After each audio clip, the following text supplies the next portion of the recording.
So as you know, we are waiting. I wouldn't even say highly anticipating because it's a very sad situation, but in a couple days from now, we don't know when it's going to happen, but the grand jury in Ferguson will come down with whether or not they're going to prosecute police officer Darren Wilson for the innocent killing and shooting, I would say the massacre, be my word, whatever you want to call it, of Michael Brown Jr. And in preparation for that, Missouri Governor Jay Nixon said that he is calling the Missouri National Guard. Should violence erupt after the grand jury decision in the case for Darren Wilson.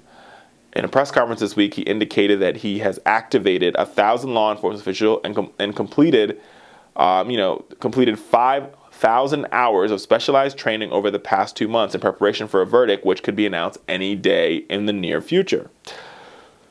So basically, in a nutshell, the governor is preparing for war while the people of Ferguson are bracing for what's going to be one of the most horrific, it could be one of the most horrific decisions in Americans' modern day civil rights movement, right? If Darren Wilson walks free while, Jay Nixon is bracing for war, I think once again, the United States will double down on this ideal that black lives are worth less than a Caucasian life, right? Let's just be real about it. And we'll have to see what happens. We're still waiting to see what the jury decides to do. In the meantime, the Brown parents, both Leslie McSpaden and Michael Brown Sr., were in Geneva at the U.S. Committee Against Torture, testifying and pushing for the UN to do something about the racial profiling and race-biased police harassment across Ferguson and across the United States.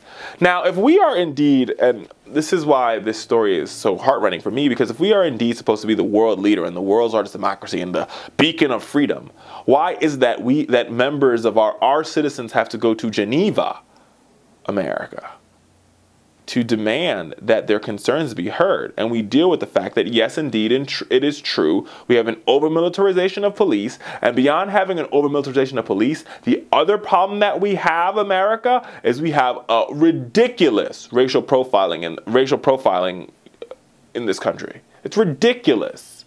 Being a black man in a hood is like being a criminal. Being a black man in a hood is like being Jeffrey Dahmer in this country. That's how we are seen and treated by the police. And we've got to fix that, they have to go all the way to the UN to fix it, it's a good thing, but it's a bittersweet type of thing. Because you do have the United Nations. But with that being said, it's bittersweet because why must, in the world's greatest democracy, must you go all the way to the UN to fight for justice for your child?